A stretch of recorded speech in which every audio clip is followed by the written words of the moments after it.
Mary, first, I am so happy to have a chance to talk to you. You're probably like music's best kept secret. Oh my gosh. I mean, when you think about it, because I mean, you have such an incredible voice. People have heard you, but they've never really had a chance to know a lot about you. But when you hear about that, I mean, music's best kept secret. What do you think? Very kind and very generous. Well, it definitely is. I mean, I think you have such an incredible story that if somebody doesn't do a movie on you, it's insane, because you inspire a lot of people. Thank you. I hope. I mean, I feel like I just come from a really a regular background. I mean, not regular. I don't know how many people have gone through, trauma and abuse, but I imagine there's actually a lot more than we would assume. Yeah, there is. And from what I've read with tweets and stuff like that, and people talking about you and your music, like I said, you inspire a lot of people. Talk a little bit about what it was like growing up for you. Yeah, I grew up in a traumatic, abusive household. I talk openly about being clinically bipolar, going through sexual abuse. I was gay in a Pentecostal household. I mean, there's a laundry list of things. But I think the thing that I learned most from it, or that I came out, alive, was that I wrote music to sort of cope. And so I began teaching myself piano at 6 and had private concerts for no one, and pretended that I was performing in front of thousands of people. And so it's really surreal to be in this position now where people want to listen and care. And I'm very privileged. And you also did spoken word too. How did that help with your songwriting? Spoken word has really taken my songwriting to a different level in a way that's, I think, much more human and approachable. Whereas I imagined songwriting to be a bit more structured and calculated. And with spoken word, there's this sort of, there's this tip of the tongue, like very quick movement with it. I also have a bit of a stream of consciousness, free writing sort of pattern, and it's really helped my songwriting, push it in a different direction. Now, you recorded 2 EPs, but really the world got introduced to you, Macklemore and Ryan Lewis. Now, talk a little about how you guys all met.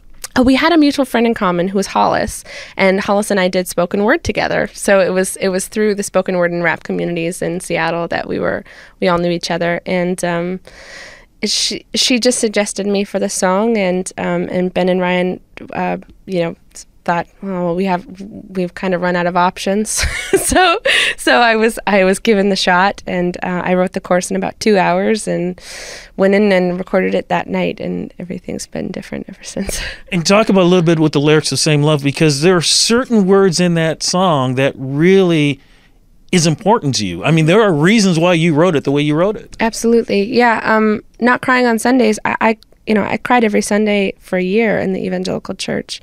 And I felt, when you're 17 and you feel already awkward and like you're a freak already, and then there's an entire community of people telling you that you're going to hell and you don't deserve the same rights as everybody else.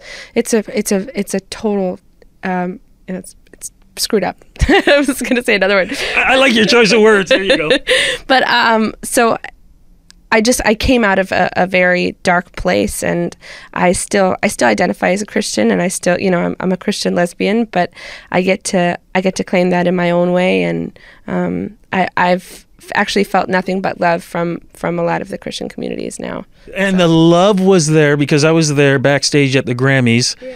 The marriage, Queen Latifah, you're out there performing. What was that like to see all of that and knowing your words of inspiration was part of all that?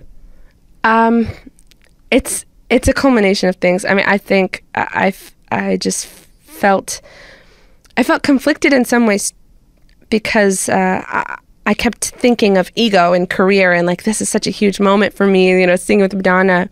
And then as we got closer to the date, it was less and less about ego and more about the cultural shift and the impact. And I just felt so honored to be a part of something that meant so much to so many people. So finally, we're getting a new album, what is it again? Heart on My Sleeve. Heart on My Sleeve, the new single, Secret. I had a chance to listen to this. This is a really bold single. Why did you take the approach that you did?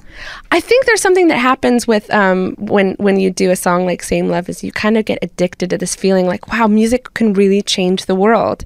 So I was like, it's an addictive feeling. Like, how can I do this again? And I wanted to write a fun pop song. I've never done that before. A lot of my songs have been quiet and confessional, and this was an awesome opportunity for me to share the joy that I've experienced rather than, always writing down-tempo confessional lyrics. I mean, this is still a confessional song, but it's done in a very tongue-in-cheek way, and I'm so excited about it. Are you ready now to step out from the back in the shadow and finally be up in the spotlight? I'm ready. Yeah, I'm excited. Well, we're ready for you too. Thank you so much for this interview. Thank you.